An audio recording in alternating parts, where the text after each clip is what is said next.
Voilà, tangente de alpha. Et voilà. Et maintenant, nous allons passer à un paragraphe ennuyeux au possible et qui, d'après moi, ne sert à rien, mais qui est au programme. Il s'appelle l'enroulement de la droite réelle sur le cercle trigonométrique. Vous voyez, je suis obligé de le faire, c'est au programme. Alors, il s'appelle l'enroulement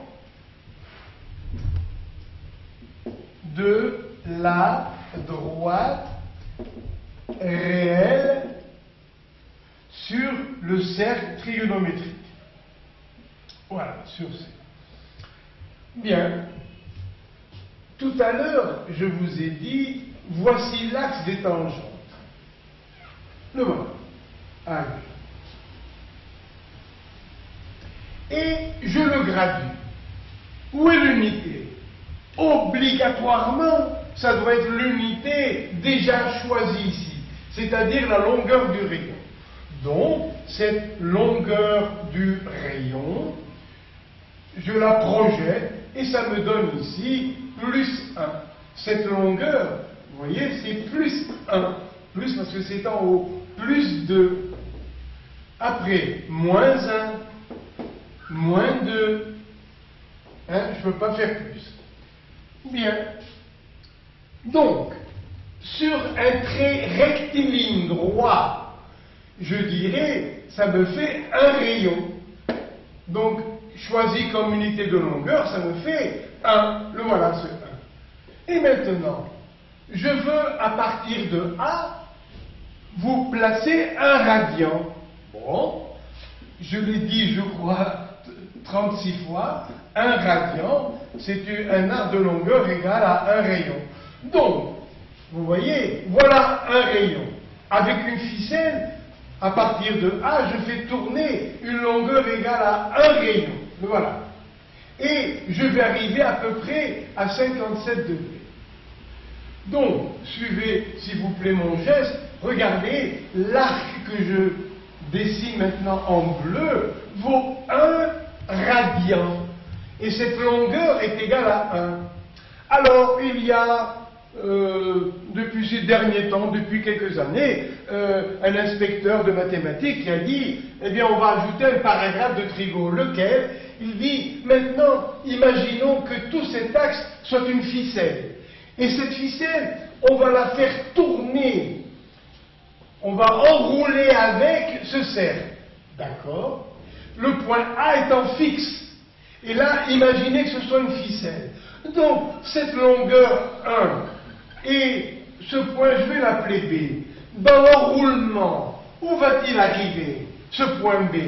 Eh bien, cette longueur, c'est 1. Donc, ce point B va arriver à la fin de l'arc qui vaut 1 radian. Donc, il va arriver au point B', tel que AB' égale 1. Donc, ce point B va venir sur B'.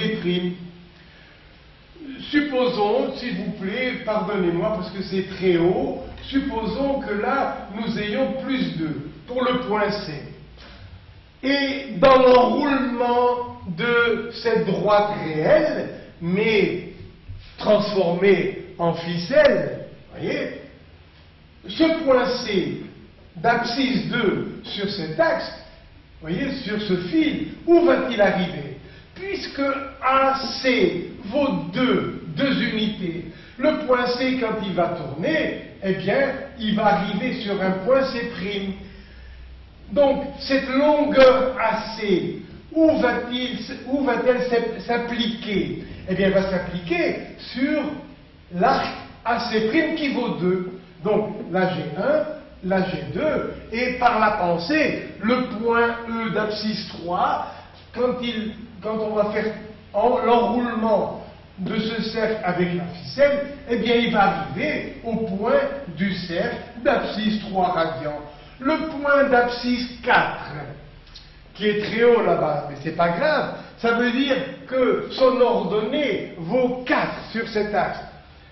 Et quand on va faire l'enroulement, cette longueur 4 unités, là voilà, 1, 2, 3 et 4, va arriver ici en E'.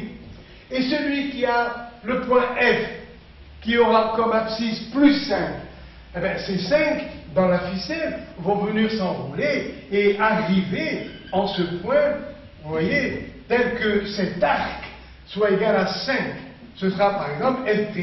J'ai 5 radians, 5 rayons, c'est-à-dire 5 fois l'unité qui est la même ici et là. Et enfin, le point G, qui est placé à 6 unités, eh bien, va arriver au point G' ici, tel que AG' soit égal à 6. 6 quoi? 6 radians, puisque c'est le radian qui est choisi égal à 1. Voilà l'enroulement de la droite réelle sur le cercle A. J'ai fait l'enroulement pour les valeurs positives. Et maintenant, il faut faire l'enroulement pour les valeurs négatives. Allez, voilà. Voici l'axe tangent au point A au cercle trigonométrique. Imaginez-le comme une ficelle qui est clouée au point A. Voici le point d'abscisse moins 1 sur cet axe, d'abscisse moins 2, etc., etc. Donc, si j'enroule maintenant cette ficelle dans l'autre sens, où va venir ce moins 1? Il va venir en un point ici d'abscisse moins 1, puisque le mouvement est négatif, regardez. Donc, pour arriver ici, j'aurai l'arc AB', vous voyez, ici c'est B, AB' qui vaut moins 1, ça veut dire moins un rayon. Voilà le rayon qui est choisi comme unité de longueur. Donc, ce point B, d'abscisse moins 1 sur cet axe, va arriver dans l'enroulement sur le point B', d'abscisse moins 1 par rapport à A.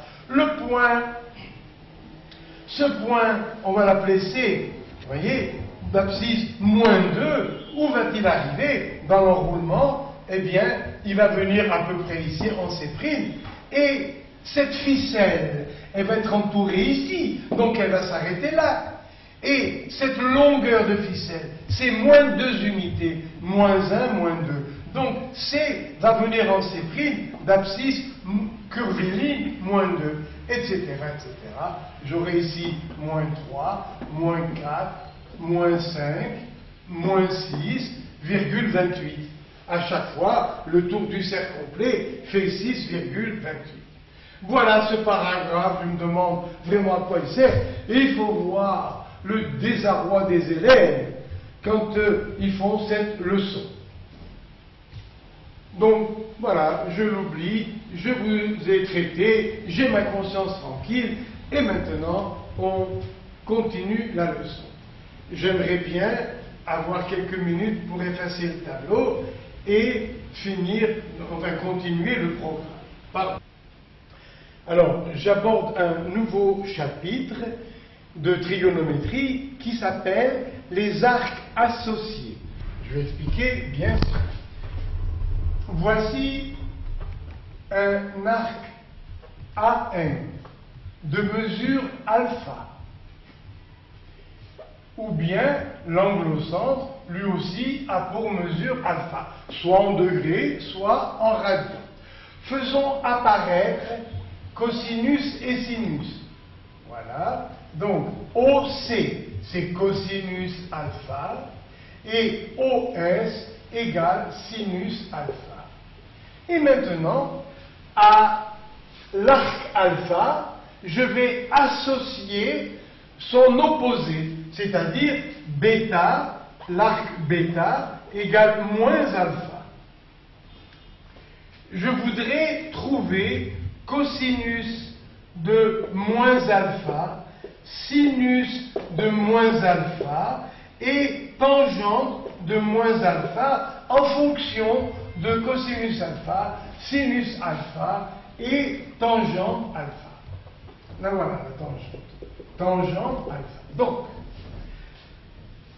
arcs associés entre eux, ça veut dire ou bien des arcs opposés, ou bien des arcs complémentaires, ou bien des arcs supplémentaires, etc., etc. Alors, premier paragraphe, ces deux arcs, alpha et bêta, s'appellent opposés. L'un d'eux est égal à l'opposé de l'autre. Bon. Faisons faisons apparaître cosinus, sinus et tangente de moins alpha. Alors, voici plus alpha.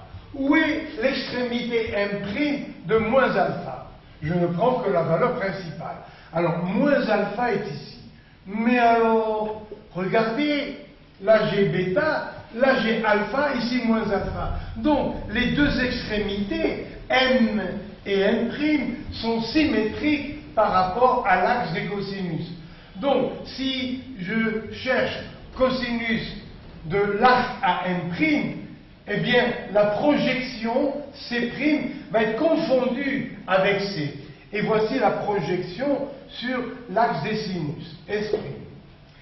Donc, j'écris que OC,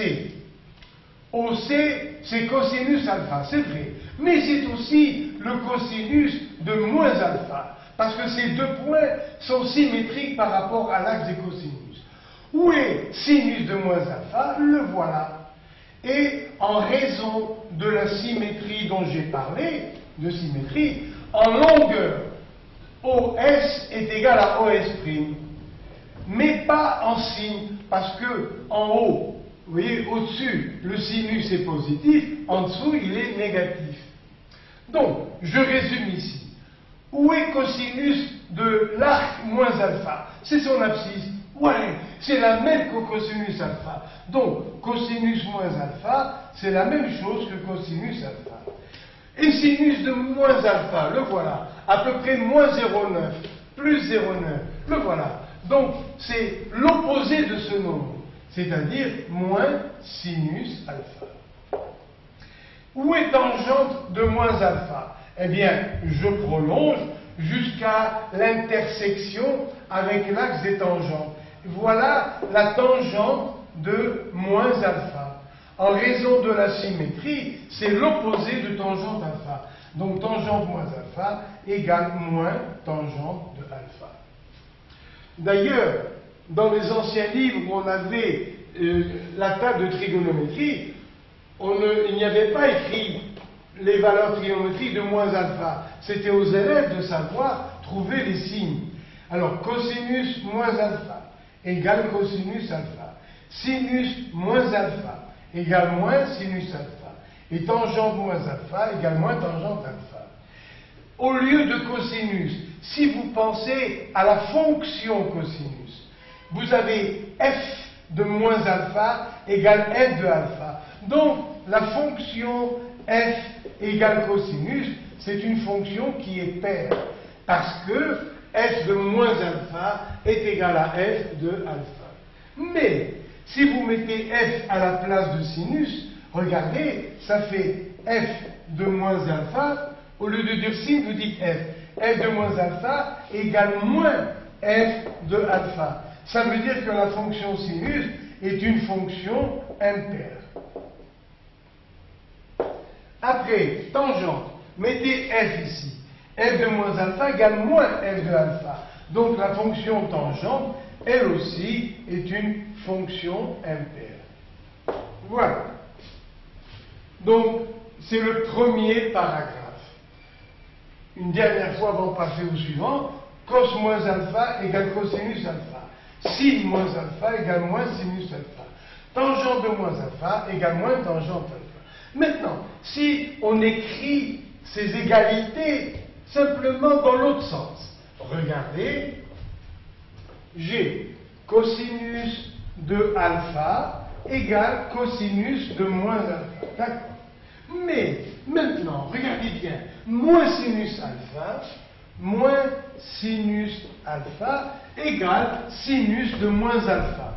À quoi sert d'avoir écrit de l'autre côté? Eh bien, ça sert à chasser un moins devant sinus.